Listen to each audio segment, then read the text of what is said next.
शिक्षक बहाली में तीसरे फेज की बहाली, और तीसरे फेज की बहाली पर जो लगातार संशय की स्थिति बनी हुई थी कि रिजल्ट कब आएगा, उसमें 2-3 प्रमुख बिंदु हैं जिसकी चर्चाएं आप समझ रहे होंगे कि पिछले लगभग 5-6 दिनों से कई चीज़ें सामने आ रही है। लोगों के मन में सवाल है, कई चैनलों के द्वारा से, कई अखबारों में इस बात की प्रमुखता से खबरें चलाई गई, छापी गई कि जो सीटें हैं उसमें कटौती की गई है। तो उसमें प्रधान शिक्षक के जो पद थे लगभग 40,000, उसमें आपको पता है कि लगभग 3,000 के आसपास जो पद हैं उनमें जो है वो कटौती की गई है। वहीं दूसरी तरीके से अगर बात की जाए तो जो 87,000 पद की बात की जाए, जिसमें से 1 to 5, 6 to 8, 9, 10 और 11, 12 सबके अलग अलग जो वैकेंसीज हैं, उसमें अभी तक रोस्टर क्लियर नहीं हो पाया है। रोस्टर क्लियर के कई चीज़ें जो है रिमाइंडर के रूप में शिक्षा विभाग डिपार्टमेंट को जो है जिला शिक्षा पदाधिकारी को DPO DPM के स्तर से जो है वो चिट्ठी लिखा गया है, और पूरी तरीके से जब रोस्टर क्लियर होगा तो रोस्टर क्लियर में अब बातें सामने आ रही है कि 1 to 5 और 6 to 8 का रोस्टर क्लियर हो गया है। इस महीने के लास्ट तक रोस्टर क्लियर और भी हो जाएगा। 50% आरक्षण के साथ जो है रोस्टर क्लियर की बात की जा रही है। जो पहले की तरह यानी TRE 1 से लेकर TRE 2 तक जो रिजल्ट का प्रकाशन हुआ है, उसी के तरीके से जो है TRE 3 के भी रिजल्ट में इस तरह की चीज़ें बनाई जाएगी। साथियों, पूरे तरीके से जो शिक्षक अभ्यर्थी हैं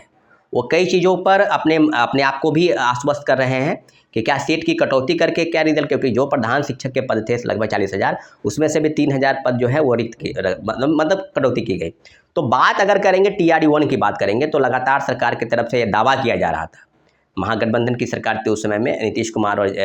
तेजस्वी यादव, यानी महागठबंधन में RJD और JDU की भूमिका, उसमें कांग्रेस भी थी और अप्रत्यक्ष रूप से जो है कम्युनिस्ट पार्टी भी थी। लेकिन सीधे अगर कहा जाए तो सरकार की तरफ से लगातार इस तरह का दावा किया जा रहा था, कभी जनता दल यूनाइटेड की तरफ से, कभी RJD, और RJD खासकर इस मामले में मुखर थी कि हमारे नेता के आने के बाद जो है वैकेंसी को बढ़ाया गया है, लगातार नौकरी दी जा रही है। तो टोटली रूप से कहा जाए तो अगर शिक्षक बहाली में 1,20,000 की बात की, पहले 70,000 की बात की गई, फिर उसमें से कटौती करके 1,20,000 की बात की गई, और अगर कहा जाए तो 70,000 से 75,000, उसमें से 28,800 नियोजित शिक्षक हैं जो पहले से कहीं ना कहीं नौकरी कर रहे हैं।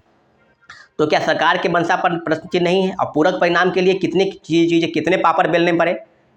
TRE 1 की बात की जाए कितने पापड़ बेलने पड़े? 1 to 5 की बात की जाए तो आप 2773 लोगों का मात्र रिजल्ट आया, और पूरक परिणाम के लिए कोर्ट में याचिका दायर की गई, सप्लीमेंट्री रिजल्ट को चैलेंज किया गया, और उसके बाद भी जो है सरकार 2 महीने तक लेट लतीफ़ी करती रही, मामले को लटकाए रही, और उसके बाद डबल बेंच में चली गई है। डबल बेंच में से भी हम लोग को जीत मिलेगी, इसकी पूरी गारंटी है। कहीं से कोई इफ वट की बात नहीं है, क्योंकि जो जजमेंट आया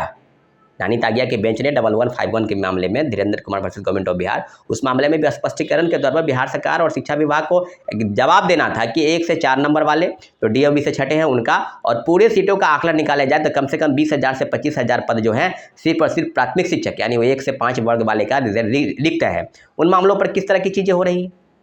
बात की जाए तो कटौती का ही ना है, सीट को बचा लेना है। TRE 1 का सीट बचाकर TRE 2 में, TRE 2 का सीट बचाकर TRE 3 में, और TRE 2 में भी इस तरह का डंका पीटा गया कि हम जो है रिजल्ट निकाल रहे हैं,